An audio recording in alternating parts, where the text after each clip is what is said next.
Hi, everyone. Welcome back to another episode of Third Party with your favorite triplets, Sydney. Samantha. And Savannah. We're excited to be recording today on Easter Sunday, bringing you an episode.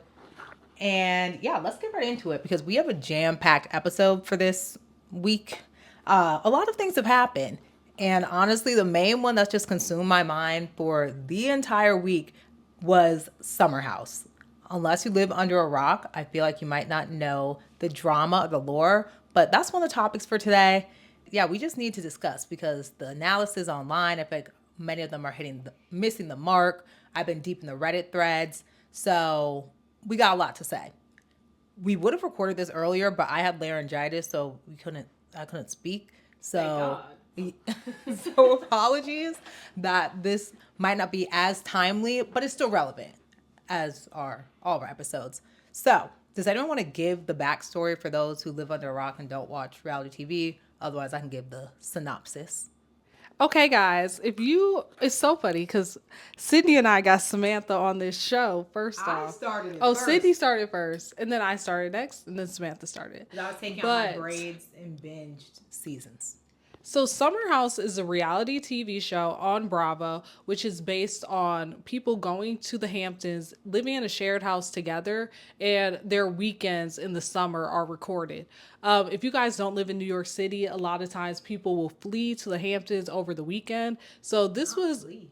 Oh, in the summer. So this was a show about that and giving people an opportunity to be able to immerse themselves in the Hamptons who might not have been otherwise because the Hamptons is insanely expensive. So, yeah. And it's just interesting, I think, a different angle for Bravo, but it showed initially like working people in the city, and this was their time Initially. for leisure. Yeah, initially. Now it's not the typical 9 to 5. And I feel like that's typical and very characteristic of New York because a lot of times people think glitz and glams of the Hamptons, but when you're of a certain tax bracket, you got to get a share house. So, yeah. Okay, so basically, we can start with the triangle of it all. The triangle involves Kyle, who basically started the show because it was his idea. He's married to this woman named Amanda, and Amanda is best friends with Ciara, who is a black cast member on the show, model, nurse. And then we have involved in this triangle West, who. I guess it's a square. But no, Ciara would be involved with Kyle to make it a square. Uh, Anyways, so then yeah, she trying. You need Then a diagram for all this. right. I know. Then we have Wes Wilson who started part of the cast about 3 years ago.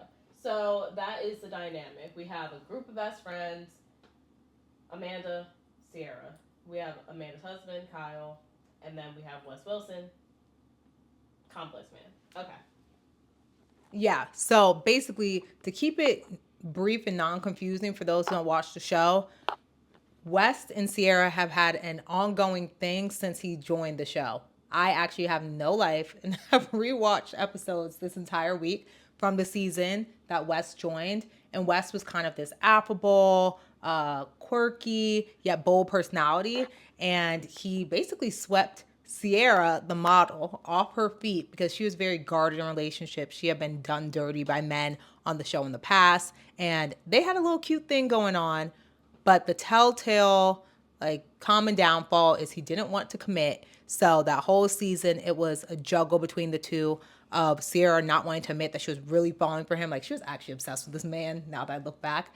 And West was stringing her along because he really liked her, but he didn't want to get off the dating scene in New York. So after all that, they end really badly because he kind of leads her on, takes her to his parents' house. She thinks they're gonna be more, and he just breaks up with her, even though they weren't ever in a committed relationship.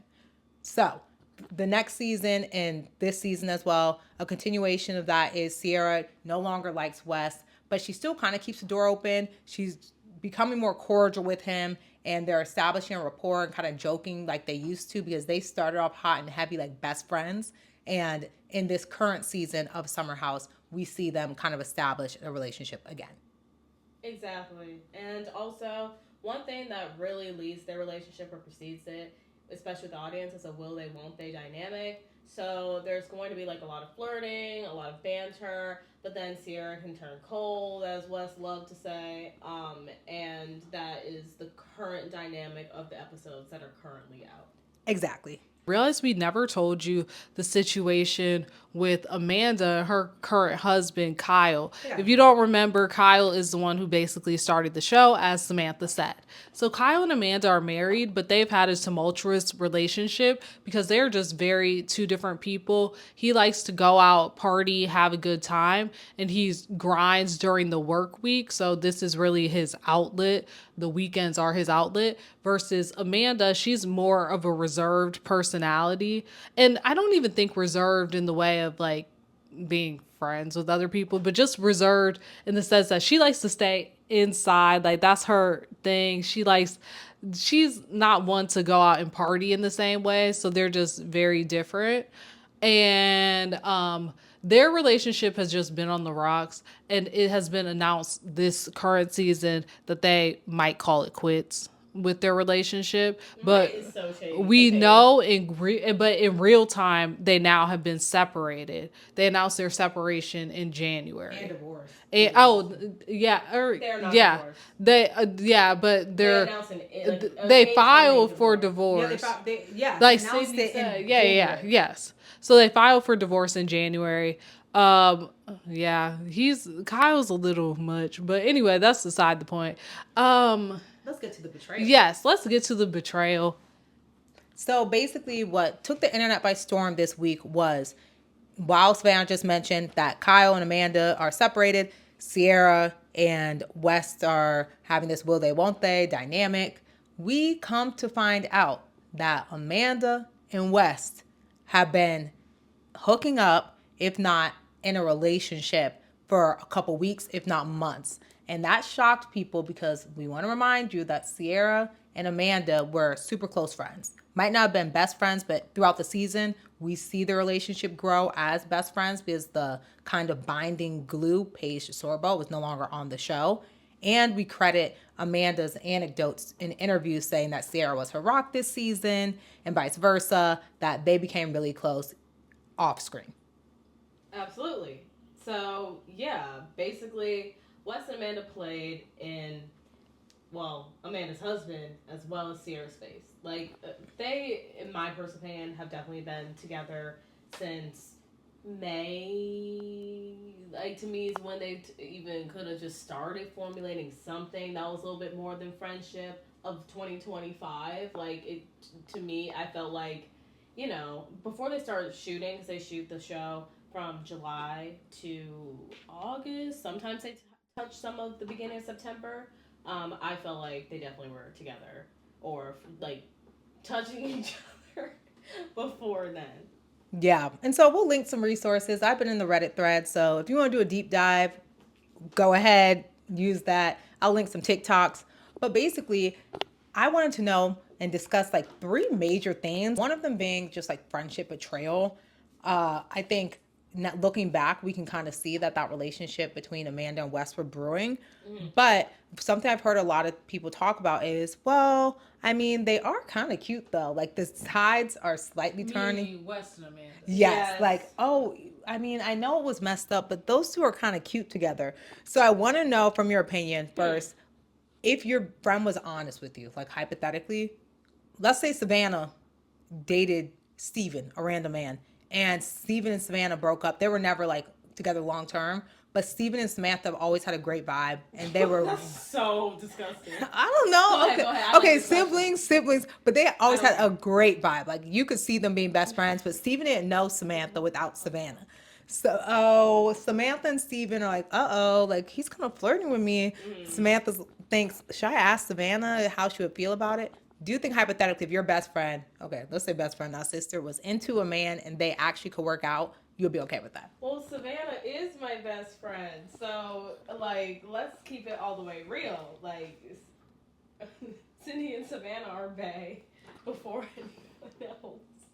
So, Do you want to start? Can I start? You could go ahead. First of all, Steven's not an option. That's my brain. I don't care if we get along. The world is such a big place. Like if that's something that's eating your soul to death, then go outside. I'm so serious. Like go outside. Maybe go to a bar. Do something. Like I just find it to be. I think that that's such an interesting mentality. I think that people act like they are bound to their feelings and bound to their emotions, and that people need. I think part of growing up and part of being an adult is not having to honor every single urge you have. Like, then we'd all be doing crazy stuff. So I think even if, like, let's say Steve and I have this great vibe, whatever, well, congrats. I also wouldn't even be, we wouldn't even get to that point because I wouldn't even be flirting with Savannah's man in the first place. Like, I just think you allowed yourself to not create those boundaries in a friendship or in a relationship, and you're not honoring the person or yourself. Like you look like a sloppy seconds chaser person to me. Like it doesn't give. Well, the question was, would I be okay if somebody sat down with me and told me, hey, they really have feelings for my ex? And no, it wasn't acted on. Yeah, it wasn't act on. Oh. See, okay, it's so How you interesting get because there? I know that I say like I just have been in situations. Our first episode, guys, go back to that where I've said one thing how I would think, and then my feelings took over and it was completely different than how I acted. Oh And yes. I think that with, I don't know, guys, because I think that love is such a hard thing to come by in terms of connection, period. And this is if my friend told me and I could even see, oh, they low key, they could vibe. Like, they could vibe. I really don't know. Like, because I think that it depends on how strong my feelings were for that person. And I think that it really could be a painful thing, period. But I don't know, because sometimes I think if they aren't meant for me, but meant for somebody else, maybe. And has nothing to do with the But we're man. siblings. Oh yeah, but we're talking about best friends. It's a hypo. So I Sorry. really don't know. Like my aunt, like so yeah. I don't know how I react because I kind of have mixed emotions when it comes to that. Because yeah, I honestly think it kind of reminds me of The Bachelor when one guy told one girl that he wanted to be with her, but then he realized, oh, the other girl is really my person. I'm like, I don't even know if I could be mad at that because if I'm not meant for them, I'm not meant for them. But do I think it would be tough, hard, and make me mad, especially if these people were sitting up next to me? Absolutely. But I really don't know how I would respond or act personally.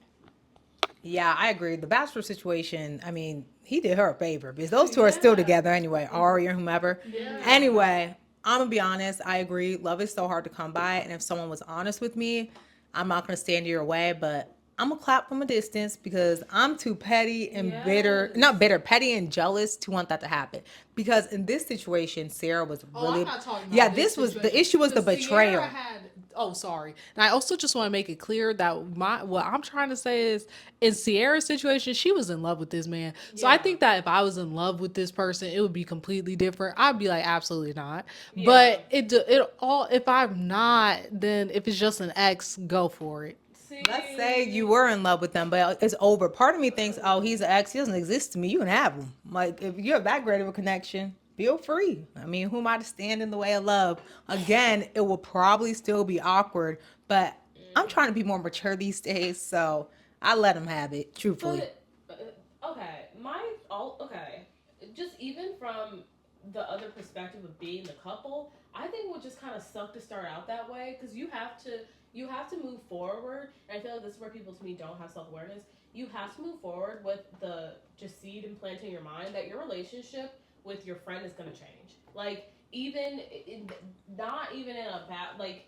I just think people, to me, especially when emotions are involved, they can be 40. Like, it doesn't really matter about ages or anything. But I think a lot of people lack the emotional maturity and integrity to even communicate these feelings. That's where things get a little bit skewed, like in this situation. I guess we haven't even gotten to that side, but Yeah, no, I wasn't even gonna dig deep into that. I was just wondering, for at a surface level, if someone was honest, do you think you have the ability and capacity to kind of just let No. people go about their business because you believe in the power of love? You could say. So I guess you said yes, Savannah. You're a wonderful I said person. yes, but I will distance myself probably. But then, I won't be your friend honestly, anymore. maybe if I find my person after that, who cares? Then we can hang out together. If it wasn't like that deep. But I'm gonna be honest, I would feel. I'd be like, how did you get there? Like, not in a bad way, but I just would be like, how did we get there?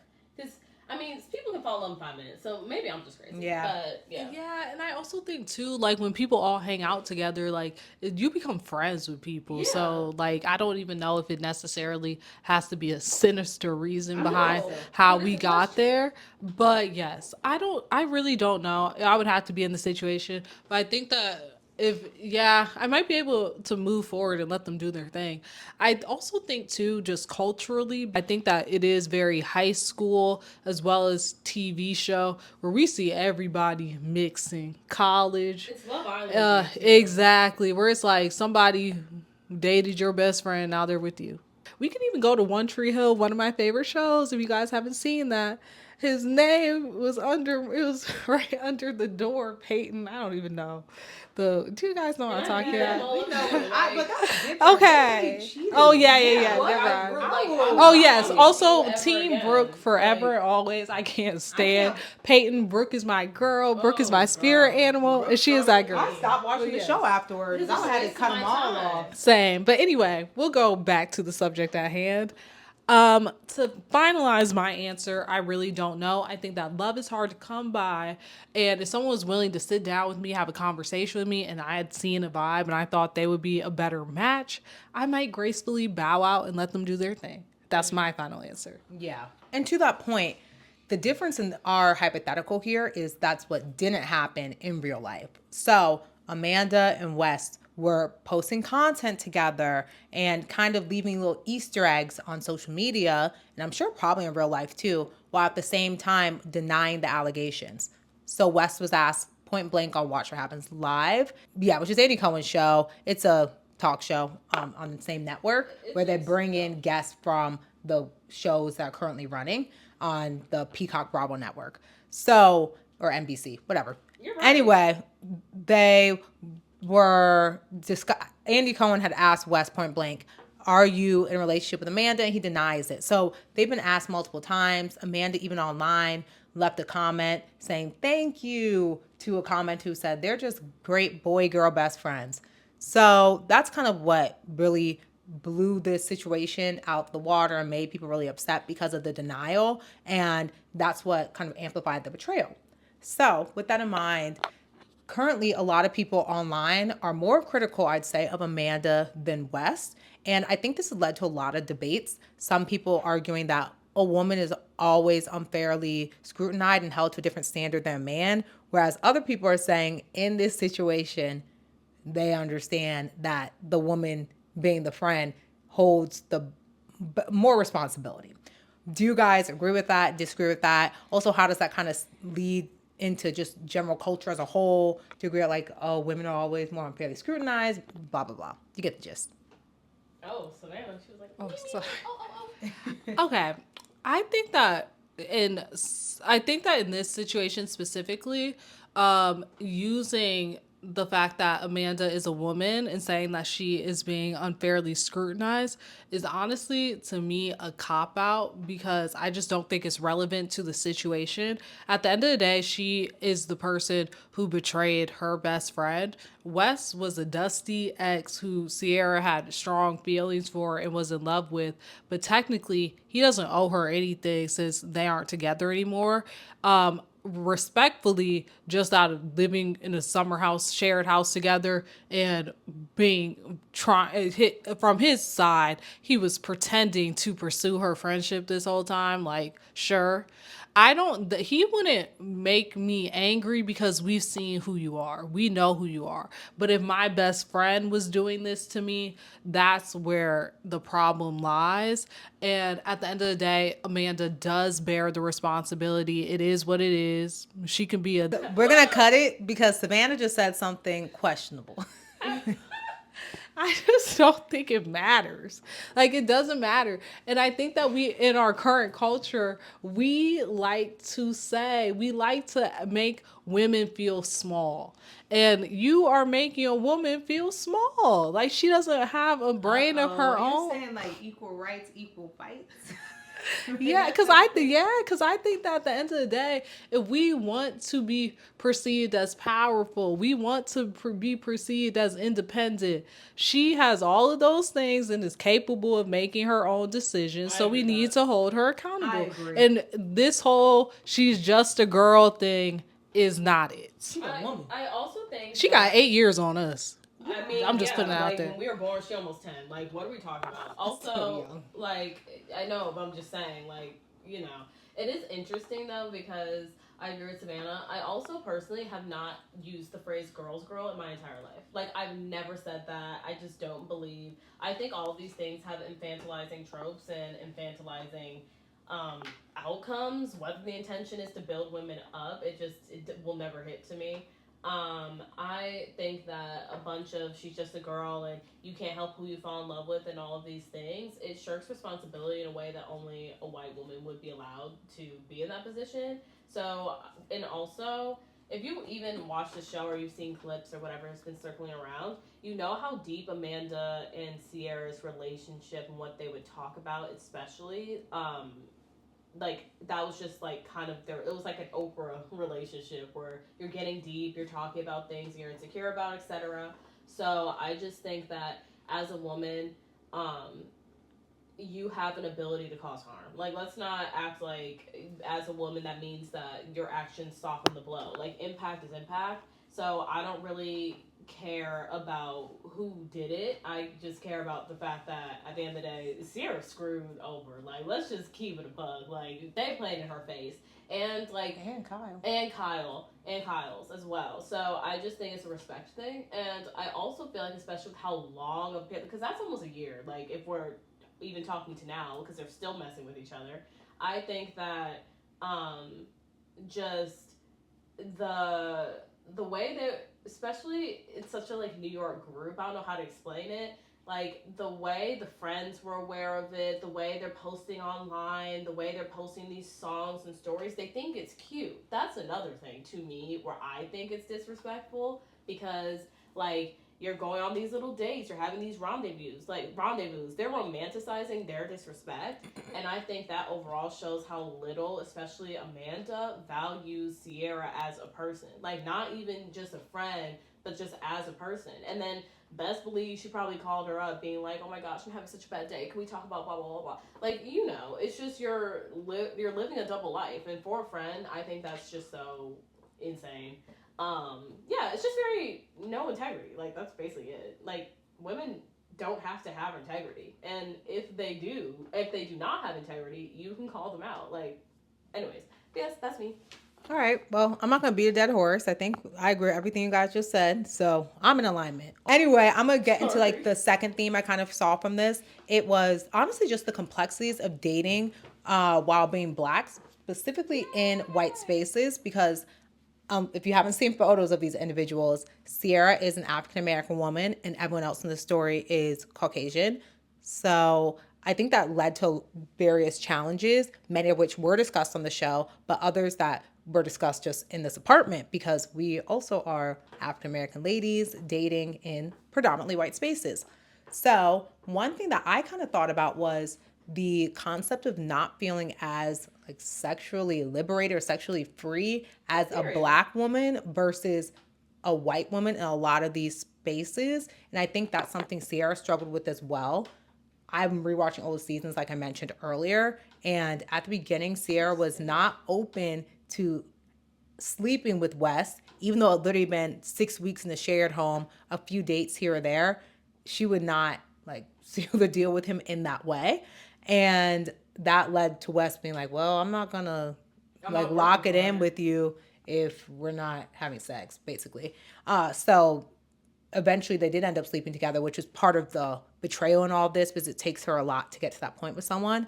But I want to know from your perspective, what kind of are the differences of dating while black, as a female specifically, and what type of challenges do you think people should be aware of? Okay.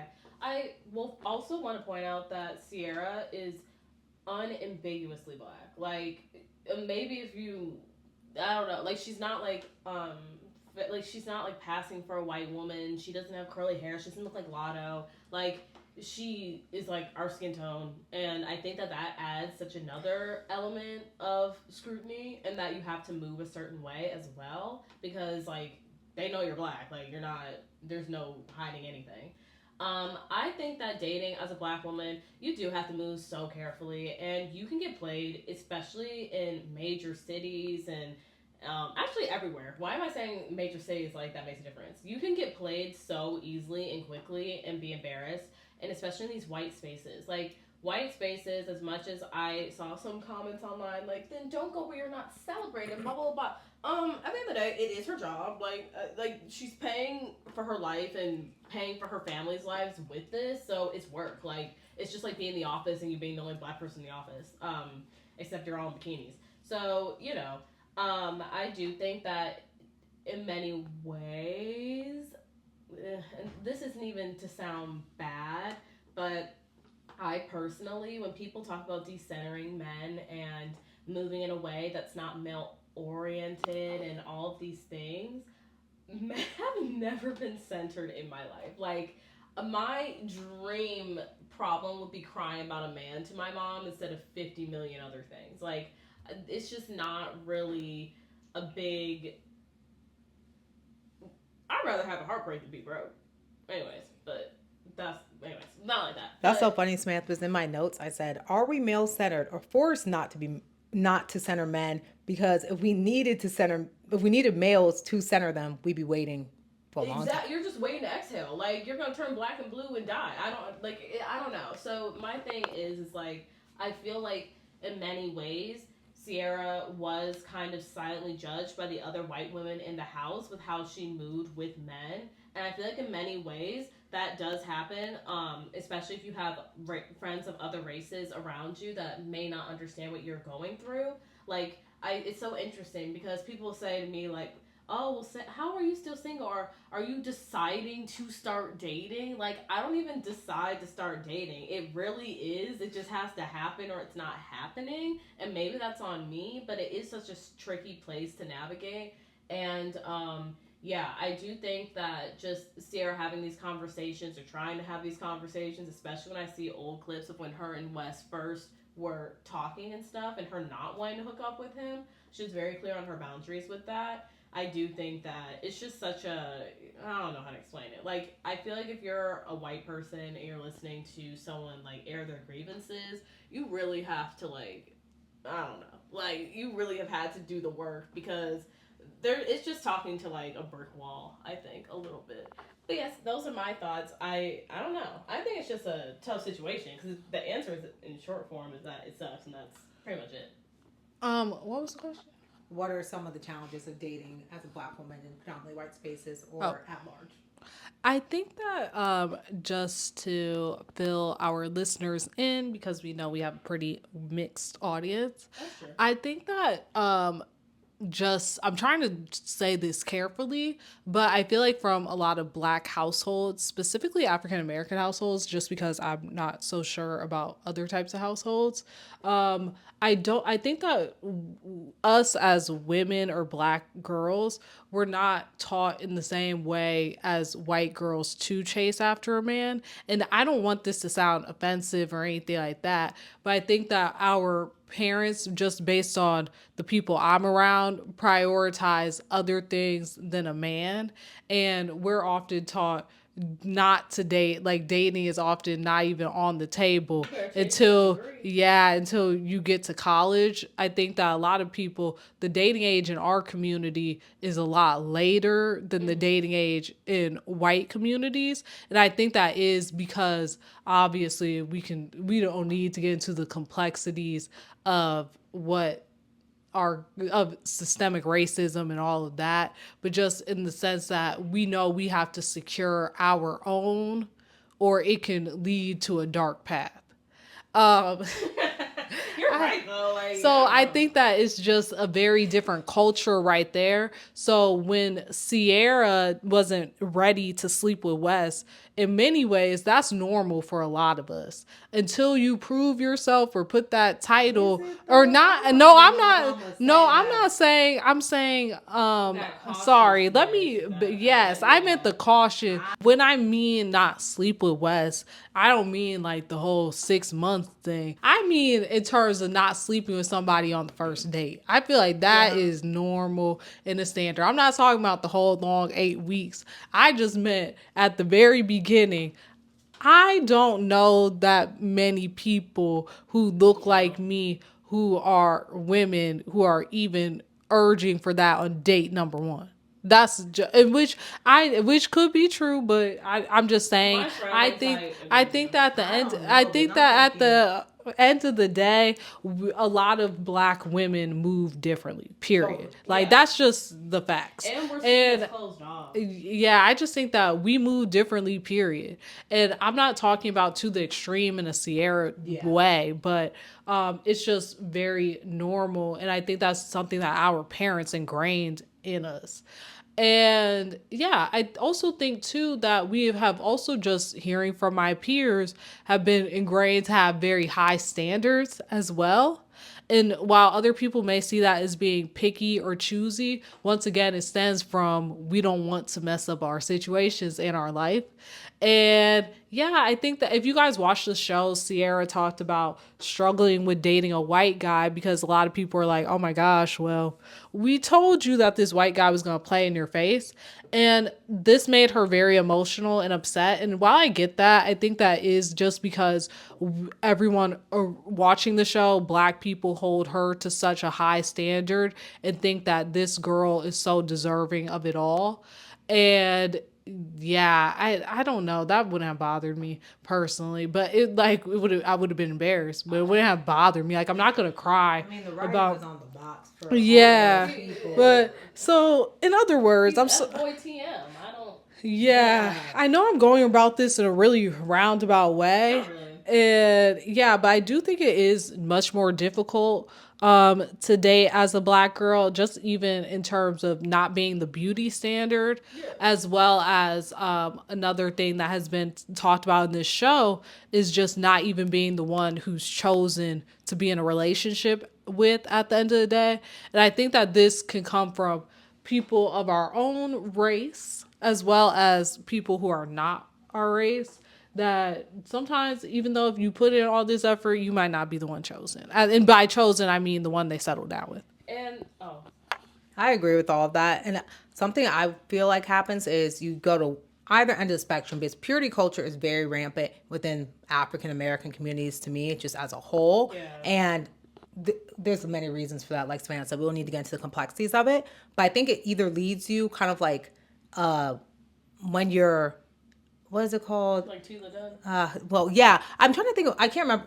Sheltered. When you're sheltered, you can either go out into the world and be on one end of the spectrum or the other. And I think a lot of times in African American girls, you can either be on one end where it's like, oh my gosh, like I'm finally having exposure to this, blah, blah, blah. But more commonly what I see is the exact opposite end where like your standards kind of make you build a wall out of like personal protection and honestly discomfort. I don't think that's spoken enough about either, because while you might not have an abundance of options in a lot of these places, the options you do have, you might not even be comfortable with exploring because you haven't experienced it. And there are many conversations that I would suggest you listen to. Like Michelle Obama had a podcast with the creator of the show Forever, and I thought she did a good job discussing this. Like if you haven't experienced it, it can be difficult to open yourself up in that way. So I empathize with all the girls going through this because I feel like I'm also one of them, honestly. Like I haven't experienced like that high school type of love. And I think when you haven't experienced it younger,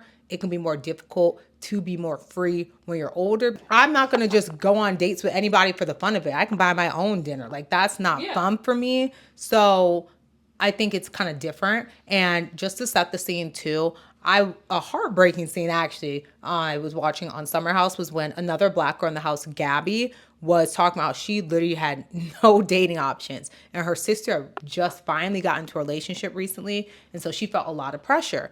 especially being amongst a bunch of white girls who they would go to the bar and get numbers in 5 seconds. So Gabby's friend brought in a man for Gabby and another girl on the show. Yeah, and they were criticizing Gabby. They're like, "Oh, we brought this man in for you, and you aren't even flirting with him," because her method of flirting was like, "Hi, I'm Gabby." They're like, "Your body language wasn't even open. Were you even trying? Like, are you trying to date? Like, are you trying to be on the scene?" And I feel like that's a fundamental misunderstanding that when you are dating as a black person, black woman, it's not for lack of trying. It's just either lack of options or you're just not conditioned in the same way because the girl he ended up choosing, the person who brought in for Gabby, was they ended up like making out in front of everybody in 5 seconds. Gabby's not about that. Like Gabby's not going to do that, and I think that's often symptomatic of your upbringing and kind of different sort of standards that have been ingrained in you. There's no right way or wrong way. There's just a lot of different complexities involved in it. So it's just interesting that this terrible situation had to happen for I feel like a lot of these conversations to hopefully become more mainstream. Unfortunately, Ciara had to be the victim, but I'm hoping she can use this to teach other people just like we are trying to kind of. But I also really, honestly, in a weird way, appreciate that it happened because it's something that I feel like the three of us, just in our lives, have had to deal with. And it's been a thorn in my side, and honestly, one of the most pressing, annoying things socially in my life, where, like, just the lack of options, the lack of dating, the lack of love overall. It's just been something that's been very hard to deal with, especially in social situations. Like, I've had, like, people that have known me since college, and, like, they're lapping me. Like they're getting engaged. They've had like 7 boyfriends and like dumped them. They've like, you know what I mean? So it's just hard to like deal with that and almost be seen as like you're stationary when everyone else is moving in all these different directions. So yeah, I'm actually happy that it's on such a public platform and that's such a wide like talking point because but one thing that also does just kind of annoy me is that the standards for black women are so high, even in looks. And I find it weird to be like, what standards? And they're like, Ciara is a model. Like the fact that she's a model with abs, she's undeniably pretty, like undeniably pretty. She's still 30 years old. It has only been in situationships on the show. Thank you. She has not had a boyfriend. She's on not, the show. But yes, on the Since show. her time in the show but at since 25. her, but also since her time as a public figure, since the time where she was our age starting the show, she's in her 30s. Like it, and to me, in many ways, I feel like that sometimes builds this like confusion with the white people around her. Like, well, you just choose not to. Like things like that. And yeah, I also, like I said, in terms of beauty standards and just like moving in these white spaces, like I said, Ciara is undeniably pretty. She like is very thin. Like she just, is the Naomi Campbell. She just, is pretty to the point where, she can move around in these white spaces. And it, to me, like imagine, and not putting like myself down or anything like that, but like imagine just how unattainable those standards are, and that even as a black person in a white space, even to be humanized or spoken to, and she's still in the trenches, um, like you're just striving for the impossible sometimes it feels like is what I'm trying to say. Seeing the conversations online has been very interesting because in many ways I don't know. Like I've seen some people that have made some interesting comments to me in my personal life, being comment sections, being like, Ciara, we love you, and blah blah blah blah, and have said things about my looks and how like I move in dating or whatever. So I don't know. It is interesting just seeing that.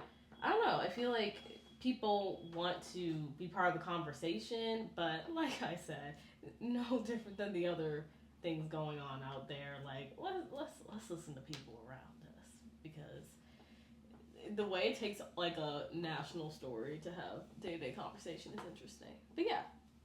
Yeah, I agree. And people also, the last thing I see about like a common trope or situation that happens while dating while black, we can coin that phrase, DWB, is, or maybe that's driving while black, whatever. Dating while black Alright. black woman is people always comment on the switch up, like, oh, I was in the elementary school or middle school or high school with this person, weren't giving me the time of day, and then now that I'm older, some people circle back even though they paid me dust. Do you guys think that's happened?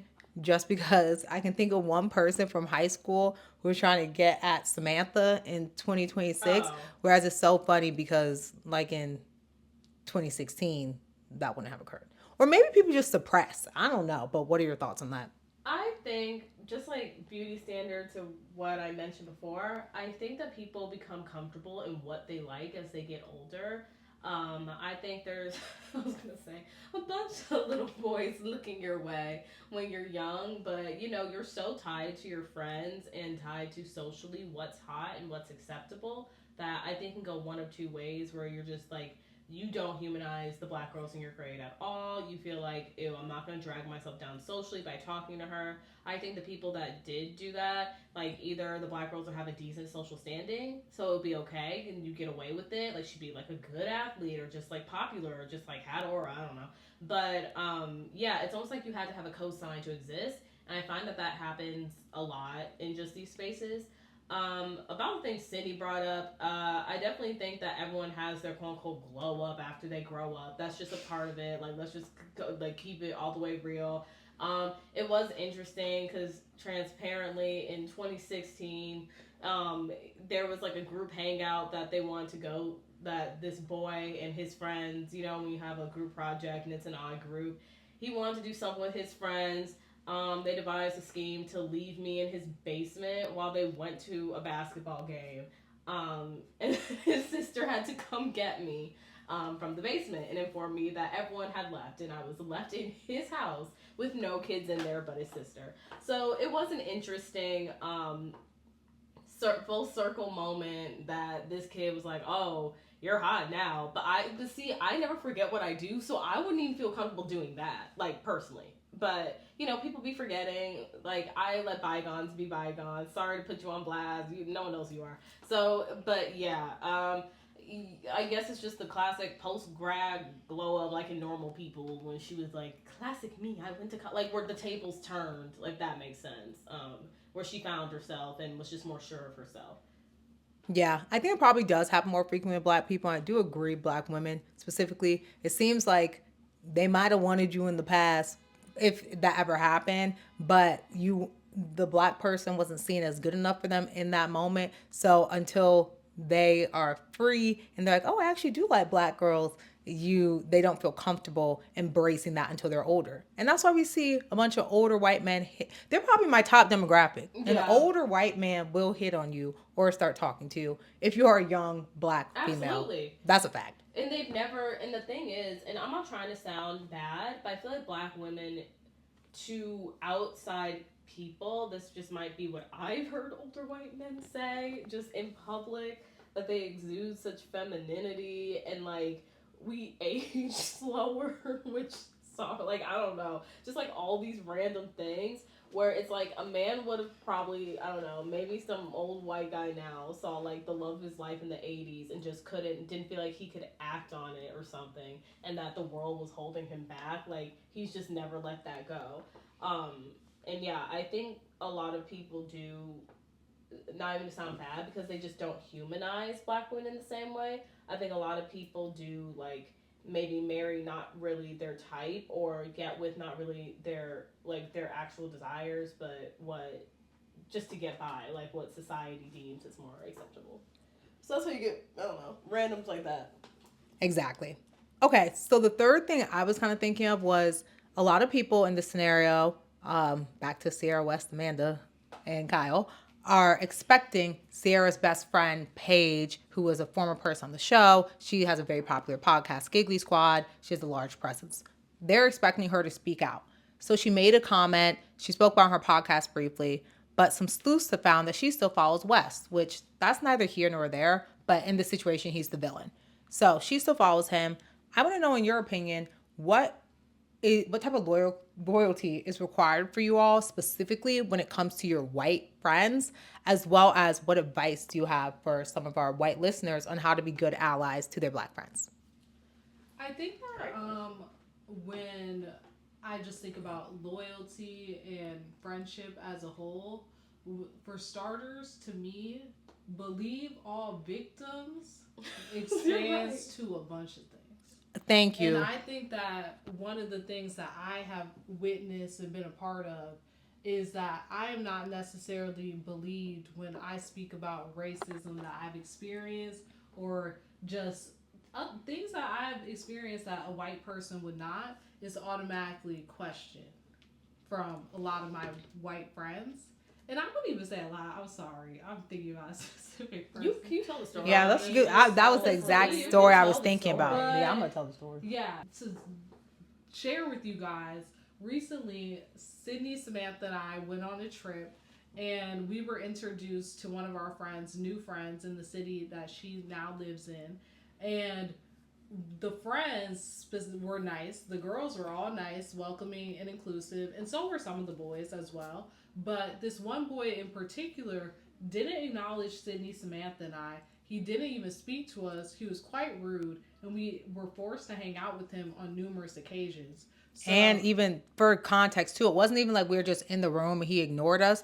We were introduced to him. Our friend said, "Hey, these are my friends." Yes. Sydney, Samantha. No hello, no nothing. She did it a second time, and it was just me. No nothing. and when I say straight up say, it's like you're Invisible. introduced to somebody. This person normally you would think would say, "Hey, how are you?" If they're formal, shake a hand.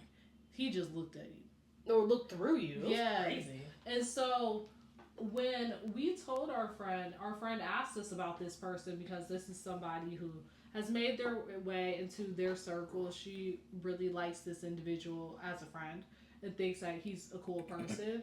We were vocal and said, "Hey, this person was very rude to us," and it honestly just boils down to racism. I think that when it comes to situations like this, unless if you're black or if you have a disability or something, or if you're in a bigger body, you don't know what these things feel like. So when somebody is telling you that they are treated differently, it's just a feeling that we have, point blank, period. And there's nothing that should even be we don't need to do it. How do you know, or all this other stuff? It's a feeling that we have. It's universal, Exactly. and you definitely just become the best judge of character because Yes. you've experienced it so many times. And it was shut. Oh, sorry. It was shut down. So when we told this story, we were immediately shut down, ignored, and just like, "Oh, that's not true. It didn't happen." And once again, it just goes back to my original point. When someone is a victim of something or somebody, do not act, you don't need to like come up with reasons as to why they're wrong. They are not wrong. The saying exists for a reason. Believe victims until proven otherwise.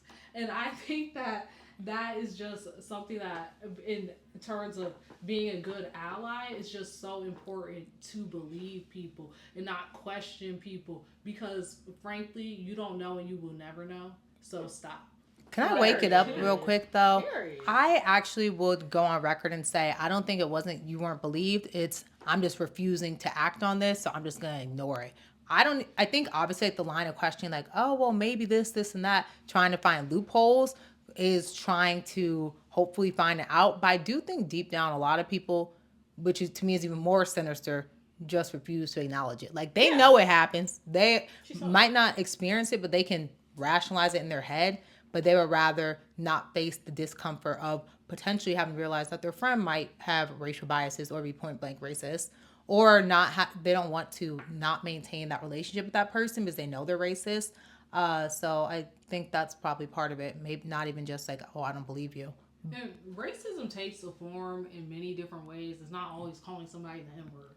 And I also just want to say too that that if you consider yourself to be an ally of any type of person or groups of people, to me, I don't want to hear it if you surround yourself with people who do not match that. That's just my standards. Sorry, I don't care if you don't like that or not. As well, if they're your family, okay, I can have grace for you there, and that's perfectly fine. We don't get to choose our family, or I'm talking about long-term friends. And even if these are friends that you've Your had husband. since childhood, to me it's just being open to saying, hey, that's not right, or that sort of thing. Like, but people choose not to do that, and people choose to keep their mouth shut. So just don't call yourself something that you're not.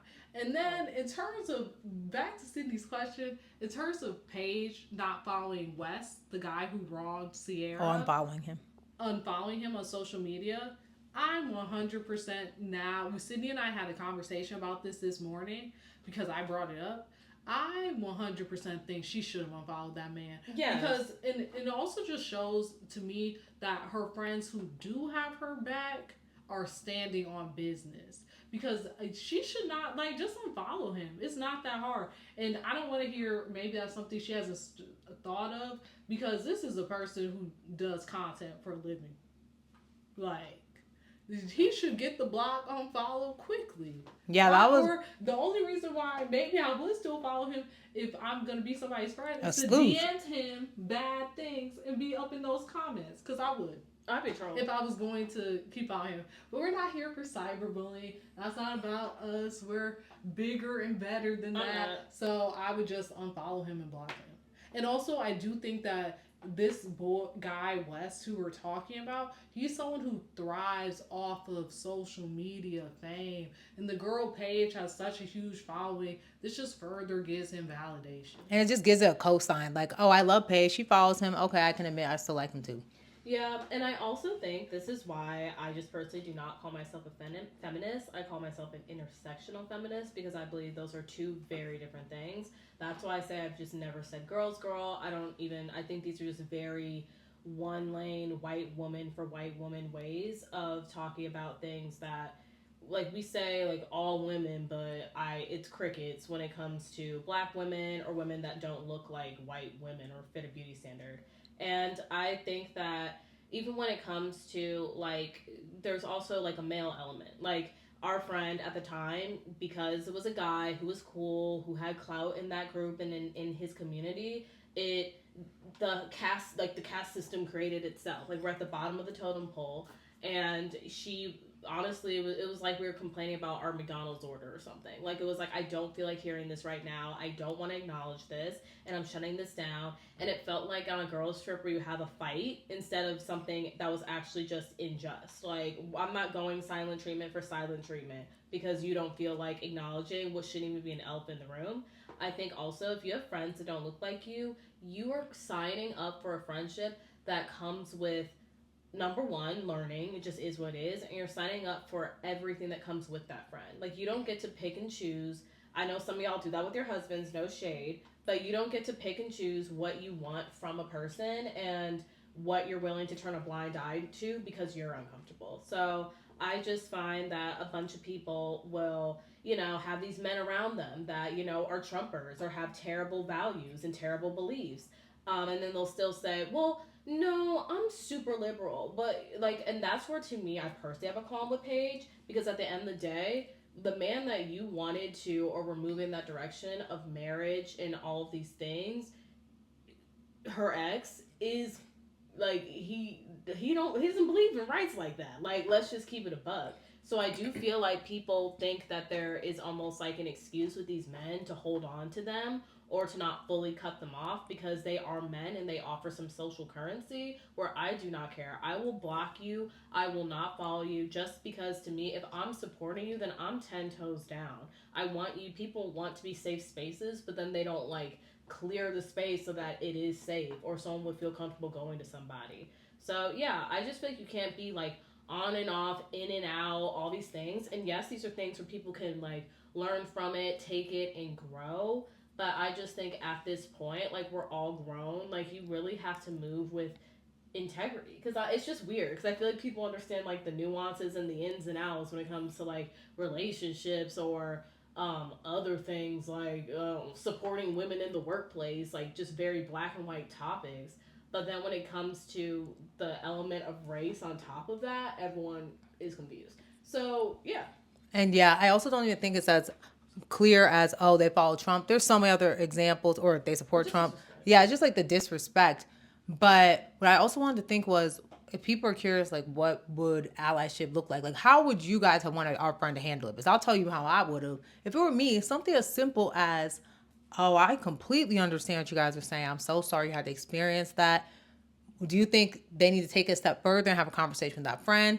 Or is it just like a level of understanding? I think like real out me, because if this is my friend, I'm gonna call you out. Like if I was our friend in the situation, I'll be like, hey, you were so rude to my friends. What was that about? In the moment. Oh I yeah, would in the make moment, sure you same. saw them. And I'm talking Been about like, after the fact because I'm People don't want to be embarrassed. Like, at the club. Like I'm not doing it at the club. I'm saying later. Like no, next time I later. see you, I'm gonna say, hey, you were so rude to my friends. What was that about? That was not only embarrassing to me because you're a reflection of me, but that's super hurt. Why are you being rude? Like something like that. Anything of that nature would have been helpful. But in the moment of just speaking to the front, speaking to us, I think just coming from a level of understanding, being apologetic because your friends are a reflection of you and the people you surround yourself with are, would have sufficed. But I don't know if you guys think there should have been stronger action taken. I think that's fine. I think that's perfectly fine. Just um, first off, hearing your friends and not shutting down what they say, and just being a listening ear or open to listening, and yeah, which you should just do. Period. And then I would have a conversation with that person because if my friend told me that, that's not somebody I want to be around. Period. But I also feel like we're people who are very strong in our decisions and actions, and to me I'm never going to co-sign something I disagree with. I'd rather sit there quiet than say something I disagree with. And yeah, and if you guys are listening to this podcast and you're like, oh my gosh, I'm tired, they keep talking about race, sorry, unfortunately this is real life. So yeah. And so also we know you guys love us. So We talk about a lot of different stuff. I think that's how pop culture and life all intersect. Like there are layers, and I think popular culture is being reflected based off of like the experiences people have, and race is just a large part of that. So I think that it is unfortunate because we in our culture we are the blueprint for a lot of stuff. Unfortunately, just even in terms of clock it and all these other things. And also, when Justin Bieber kept saying, I'm standing on business, the amount of people around me, guys, who never heard of that, I was like, that is crazy that you never heard that saying until Justin Bieber. But anyway, yeah, unfortunately, we do change culture. We are those people. And yeah, I don't even know where I'm going with this, but just more so in the sense that you guys eat up our culture, but then when it comes to actual problems, you don't want to hear it. And also, to me, it's just crazy because simultaneously, when this whole Ciara thing was going down, like, I saw a bunch of white people on my TikTok saying, I'm the birthday, you the birthday. Just saying it wrong. Wait, what? Like, I didn't know. I basically, haven't heard. there I was don't even a- know what that is. Is that even us? Yeah, it is I'm us. the birthday. That- So basically, it's just someone saying that they're the thing, they're the moment, they're the event that people are lining up for. And someone said on stream, I think it was an iShow Speeds, but it was somebody's stream of this girl and her friend saying that.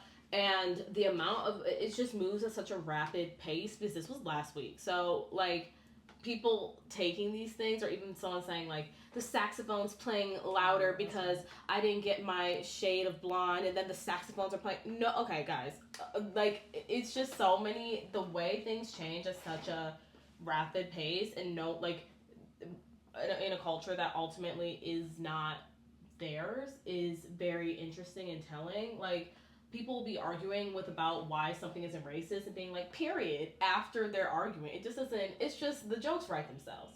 But one other thing I will say about being an ally, especially to me when it comes to like female friendships, because I feel like that's honestly like the root of this discussion, is just how can like us as women show up for each other in a way that's sincere and actually like helpful.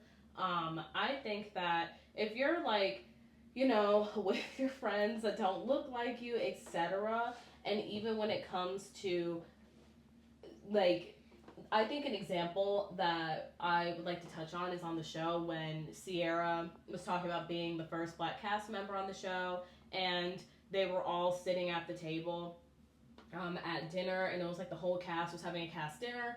They're sitting at the table. It was Mia, Ciara's best friend, who's also black, and KJ, who's the first black male cast member of Summer House. They're just talking about their experiences, how they have to show up in the world, etc., etc. Basically, what we just said now. And they did the PR version. Like, to me, they were very tame. It was such a light, to me, because I know the people at the white people at the table were kind of sweating, but to me, it still was a very controlled and contained conversation that could have gone into so many different directions. And just Amanda getting up and like going to Ciara and hugging her and like grabbing her hand and doing all that, well, simultaneously she probably was hooking up with Wes on the side. Well, we don't know. I don't, well, allegedly for entertainment purposes only, but like just Amanda doing that and then turning around and doing that to Ciara, to me is so strange behavior. And that's what I mean when I say that I think that male oriented people are kind of dangerous, because she felt like that she could go to Amanda, talk about these things on camera, have these conversations that were important, and at the end of the day, the man came first. So I do think it's really unfortunate, because it is an opportunity just to learn about what other people go through, and people that don't like look like you, come from the same background as you. So I do think that's what added such a layer of frustration, that the think pieces are centered around. If you see something like floating around the internet that says like the dynamic of like white and black female friendships, like just things like that. So that's me just adding further context on those things.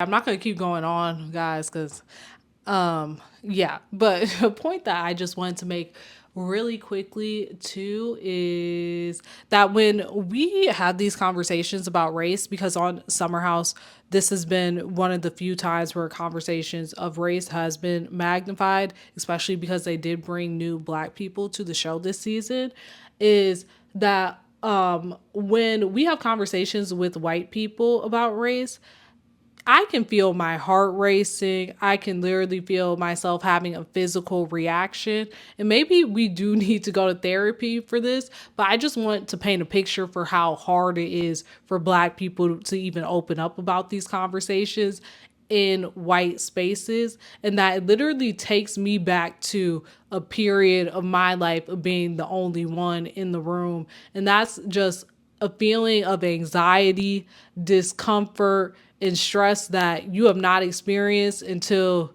obviously you can't change bodies.